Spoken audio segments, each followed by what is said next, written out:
Hello friends, இன்றைக்கி வீட்டிலேயே வந்து ஜிஞ்சர் பக் எப்படி பண்ணலாம் அப்படிங்கிறத தான் பார்க்க போகிறோம். ஜிஞ்சர் பக்னா வேறு ஒன்றும் இல்லை, ginger bread, ginger soda, ginger beer ஏதாவது நம்ம ரெசிபீஸ் பண்ணும்போது ஈஸ்ட்டுக்கு பதிலாக இந்த ஜிஞ்சர் பக்கை வந்து நம்ம யூஸ் பண்ணிக்கலாம்.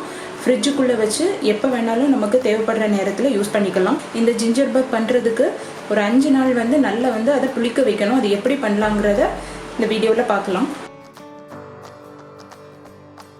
ஜிஞ்சர் பக் பண்ணுறதுக்கு இப்படி ஏதாவது ஒரு கண்ணாடி பாட்டில் எடுத்துக்கோங்க. அதில் வந்து ஒரு 1.5 கிளாஸ் அளவு தண்ணி ஊற்றுறேன். கூடவே இதில் வந்து ஒரு டீஸ்பூன் அளவு இஞ்சி வந்து கட் பண்ணியும் போட்டுக்கலாம், அல்லது வந்து இப்படி வந்து துருவியும் போட்டுக்கலாம். அந்த இஞ்சியை வந்து ஆட் பண்ணலாம். அப்புறம் ஒரு ஸ்பூன் அளவு சுகர், அதையும் ஆட் பண்ணலாம். இதை நல்லா மிக்ஸ் பண்ணலாம். இந்த சுகர் வந்து அந்த வாட்டரில் வந்து நல்லா கரையிறது வரை வந்து நல்லா அதை மிக்ஸ் பண்ணிடலாம்.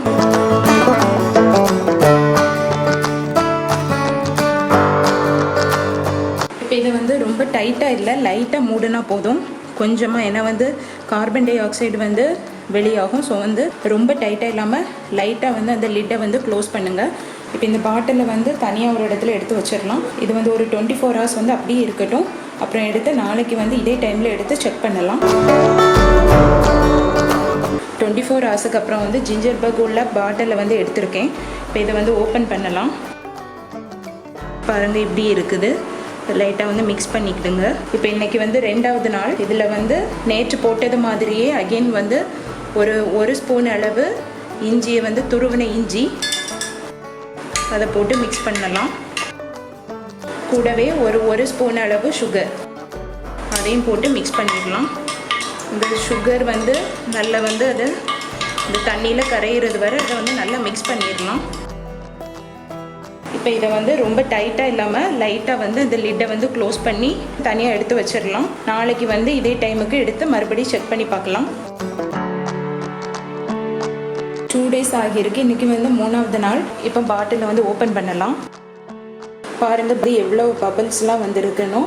இப்போ இதில் வந்து 1 டீஸ்பூன் அளவு இஞ்சி துருவல், அப்புறம் அது கூடவே 1 ஸ்பூன் அளவு சுகர், இதை போட்டு நல்லா மிக்ஸ் பண்ணிடலாம். இப்போ இதை நல்லா மிக்ஸ் பண்ணிவிட்டு அதே மாதிரியே ரொம்ப டைட் இல்லாமல் லைட்டாக வந்து அதை க்ளோஸ் பண்ணிடலாம். இப்போ இதை தனியாக எடுத்து வச்சிடலாம். நீ நாளைக்கு இதே டைமில் எடுத்து செக் பண்ணலாம். பாருங்கள், வந்து எவ்வளோ பபிள்ஸ்லாம் வந்திருக்கு. நல்லா வந்து ஃபெர்மெண்டேஷன் ஆகியிருக்கு. இப்போ இதில் வந்து கூடவே வந்து ஒரு டீஸ்பூன் அளவு இஞ்சி துருவல், அதை போட்டு நல்லா மிக்ஸ் பண்ணலாம். பாருங்கள், மிக்ஸ் பண்ணும்போது எவ்வளோ பபிள்ஸ் வருதுன்னு. கூடவே ஒரு டீஸ்பூன் அளவு சுகர், அதையும் போட்டு சீனி கரையிறது வரை நல்லா வந்து மிக்ஸ் பண்ணிடலாம்.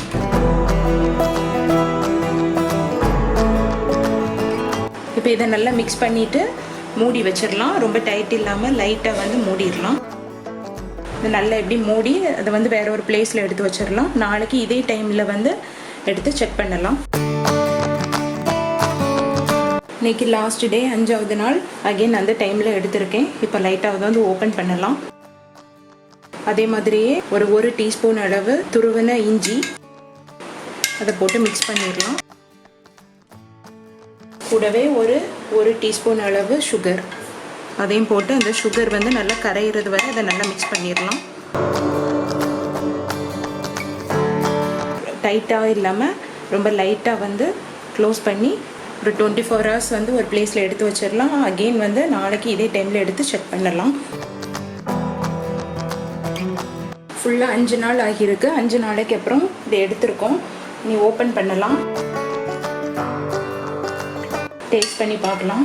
நல்ல இந்த இஞ்சி சாறு அப்புறம் வந்து சுகர் எல்லாம் நல்லா மிக்ஸ் ஆகி நல்லா புளிச்சு இருக்கு. இனி வந்து இதை வெளியே வைக்கணும்னு தேவையில்லை. இந்த ஃபெர்மெண்டேஷன் வந்து இதோட நம்ம ஸ்டாப் பண்ணிக்கலாம். இனி இதை நல்லா டைட்டாக க்ளோஸ் பண்ணி ஃப்ரிட்ஜுக்குள்ளே வச்சிடலாம். நமக்கு எப்போவாவது ஜிஞ்சர் சோடா அல்லது ஜிஞ்சர் பியர் வந்து தயாரிக்கும் போது அப்போ எடுத்து இதை வந்து நம்ம ஈஸ்ட்டுக்கு பதிலாக வந்து நம்ம யூஸ் பண்ணிக்கலாம். இனி இதை வந்து க்ளோஸ் பண்ணிடலாம்.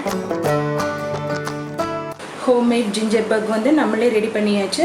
இந்த வீடியோ உங்களுக்கு பிடிச்சிருந்ததுன்னா லைக் பண்ணுங்கள், ஷேர் பண்ணுங்கள், கமெண்ட் பண்ணுங்கள். தேங்க்யூ ஃபார் வாட்சிங்.